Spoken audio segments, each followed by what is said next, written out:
Chers amis, bonjour. Nous sommes le mercredi 16 avril 2025. Il est 11 heures. Quelques news de l'Arménie de l'Artsakh et de la diaspora arménienne. Le code des lois médiévales d'Arménie de Merital Ghosh, qui était un juriste, un copiste et juriste, est inscrit au registre de mémoire du monde de l'UNESCO. Voilà, donc inscription de cet érudit, en fait, du recueil des lois datant du XIIe siècle de Merital Ghosh, le code des lois. Merital Koch, qui a vécu, qui est né en 1130 et qui a disparu en 1213. Je crois qu'il il était dans la région de Sunik, hein, donc, notamment à Datev, hein, donc au monastère de Datev. Voilà, l'œuvre qui est intemporelle, qui est écrite par un véritable génie du penseur scientifique, législateur et éducateur, qui est aujourd'hui devenu l'un des joyaux culturels les plus précieux au monde, donc inscrit au patrimoine, au registre de la mémoire du monde de l'UNESCO.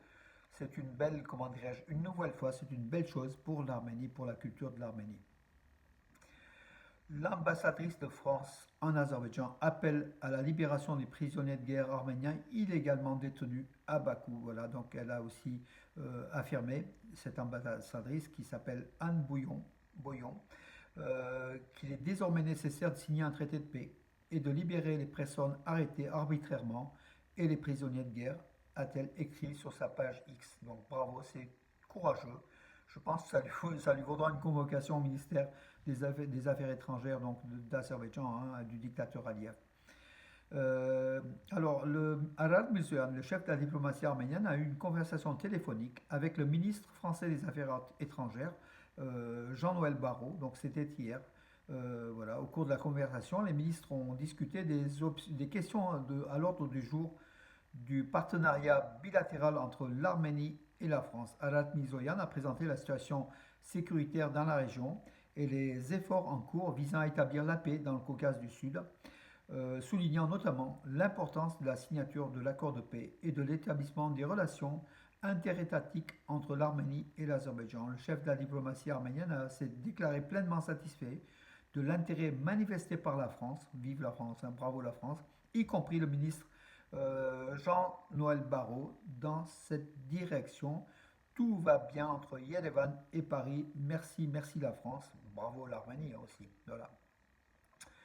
Nicole Pachinian a affirmé, donc hier, qu'il n'y aura pas de guerre, il y aura la paix en Arménie. Donc voilà, une affirmation à la tribune de l'Assemblée nationale d'Arménie, donc hier. Malgré toutes les difficultés et les complications, le gouvernement arménien ne s'écartera pas de l'agenda de paix, a affirmé le chef du gouvernement arménien, le Premier ministre Nicole Pachinian. Il est évident que certaines forces, tant en Arménie qu'à l'extérieur, mènent quotidiennement une propagande en faveur de la guerre et appellent à des actions concrètes visant à la concrétiser.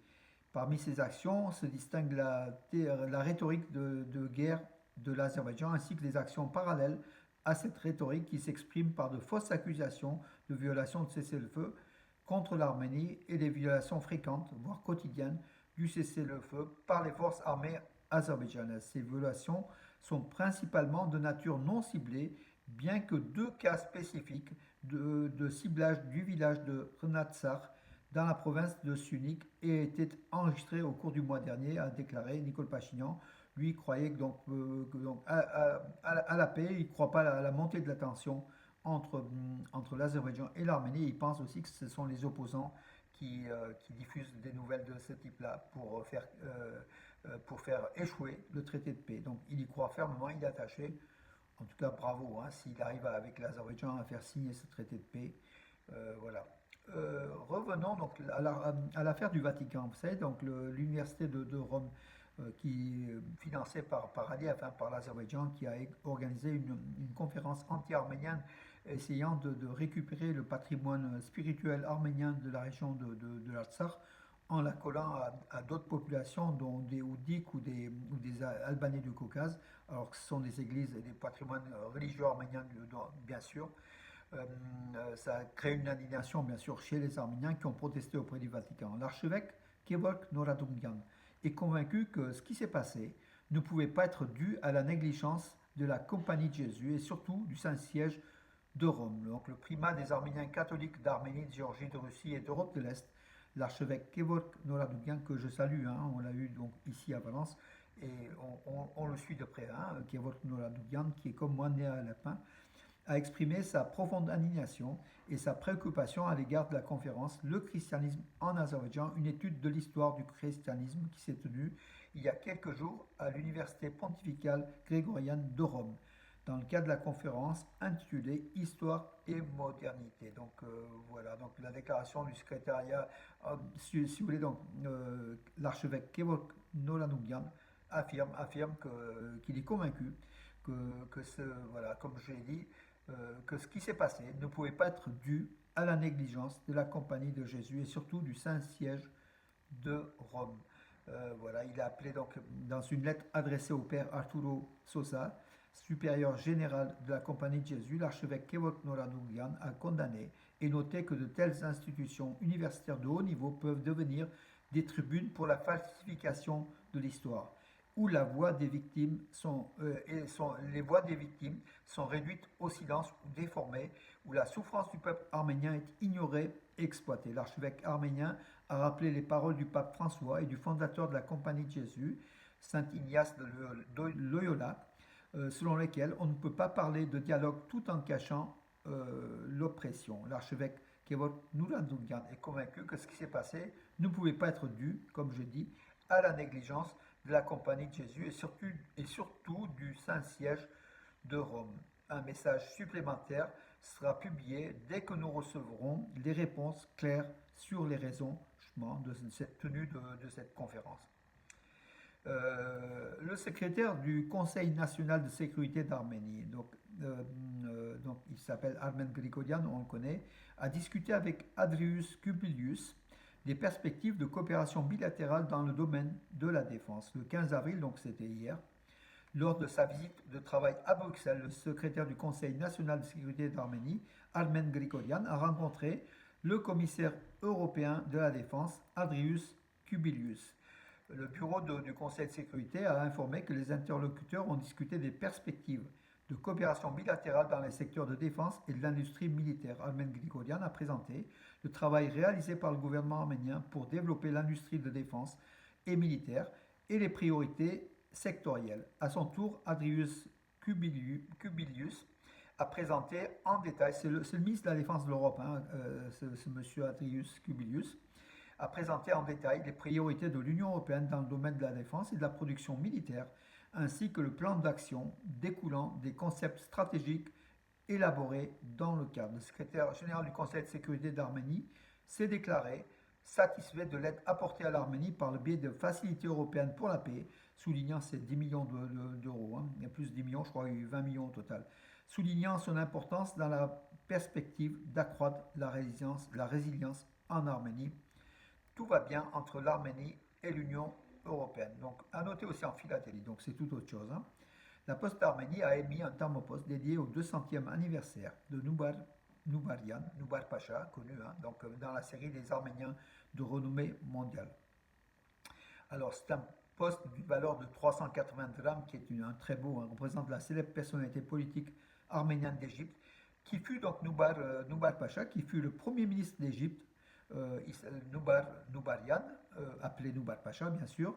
Il est né en 1825, il a disparu en 1899 avec le Caire en plan, donc, puisqu'en fait la capitale de l'Égypte c'était le Caire, c'est toujours le Caire, et justement le terme représente Noubar, Noubar Pacha, avec au fond la ville du Le Caire. Voilà, donc il a eu un rôle important, hein, donc ce Noubar Pacha. Il a été Premier ministre d'Égypte à 3 reprises, de 1878 à 1879, de 1864 à 1888 et de 1894 à 1895. Le terme a été émis à 10 000 exemplaires. Il est imprimé en France chez Cartor, imprimerie Cartor.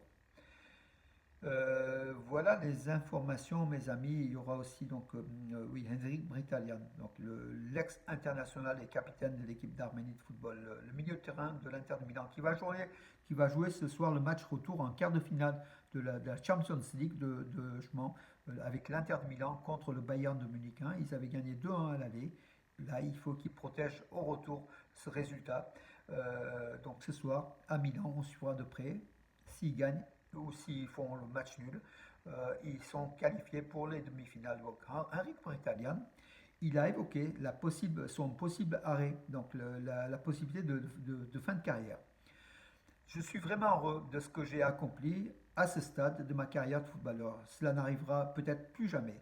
Il est possible que je mette un terme à ma carrière à la fin de la saison, mais pour l'instant, je suis simplement très heureux de jouer avec ce club et tout ce que nous essayons d'accomplir, c'est ce qu'a déclaré Henrik Mkhitaryan. Voilà, le meilleur joueur arménien de tous les temps, d'après moi. On n'est peut-être pas toujours d'accord avec mes amis, donc commentateurs sportifs, journalistes sportifs, comme même Alon Boyajan, oui, il pense comme moi, mais il y en a d'autres qui pensent que c'est.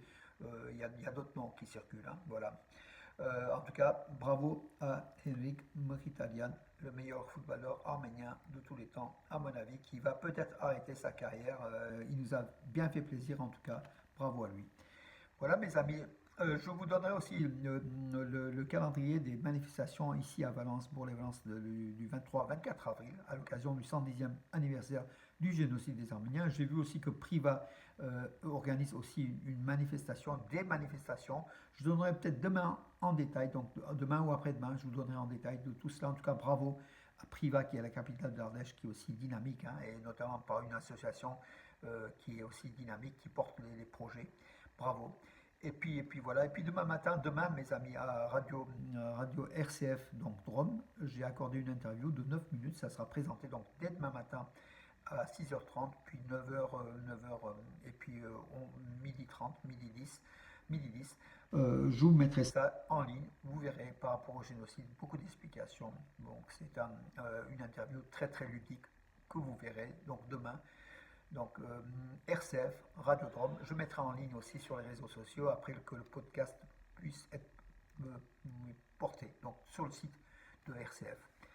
Voilà mes amis pour aujourd'hui, en tout cas je vous donne rendez-vous à demain, et puis bien sûr vendredi, donc après-demain, Arménia, l'association culturelle Arménia organise une table ronde autour du 110e anniversaire du génocide, donc du génocide de 1915 à l'épuration ethnique en Artsakh de 2023. 110 ans, le génocide des Arméniens continue toujours. Voilà le thème du débat de la table ronde. Donc j'invite tous mes amis membres d'Arménia, bien sûr, et mes amis donc, à venir assister vendredi soir à 20h30, salle Chenevier de la Musée Jean Moulin, à cette belle réunion. Vous verrez, beaucoup de choses seront dites. Voilà mes amis pour aujourd'hui. À demain et bonne journée.